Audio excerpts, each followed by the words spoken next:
En quelques heures, des files de voitures rappliquent de toute la France. Près de 150 hommes issus de la communauté tchétchène.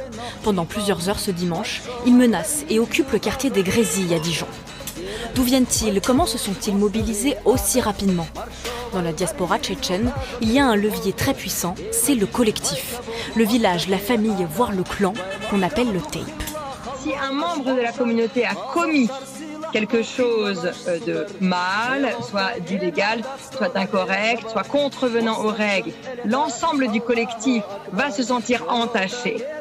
Et si un membre du collectif a été offensé, l'ensemble du collectif, du clan ou de la famille, va se sentir une responsabilité de réaction, de soutien, de solidarité, etc. Que sont-ils venus dire? Que venaient-ils exprimer au juste? On compte environ 150 000 Tchétchènes en Europe. Un peu moins de la moitié se trouve en France. Une diaspora nourrie depuis 25 ans par 2 conflits séparatistes avec la Russie. Cette société, elle a été laminée par les 2 guerres, elle a été très très abîmée, psychologiquement, socialement.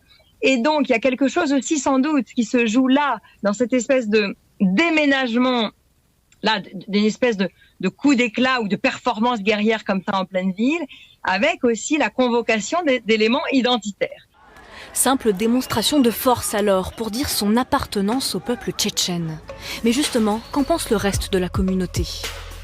Sur les réseaux sociaux, il y a des Tchétchènes qui désapprouvent ce qui se passe.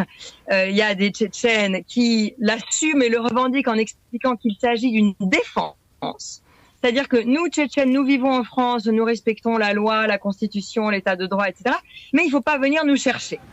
Un constat confirmé dimanche soir par l'un d'entre eux. La loi française, elle ne dit pas d'étirer sur des gens. Nous, on n'est pas là pour tuer des gens. Ça ne nous fait pas de plaisir de courir à gauche, à droite. Mais pour défendre nos valeurs, on est prêt à faire ça tout le temps. Récemment, des scènes similaires ont été observées à Nice, à Toulouse ou dans l'Aube. Mais l'enquête ne fait pas encore de lien entre ces événements.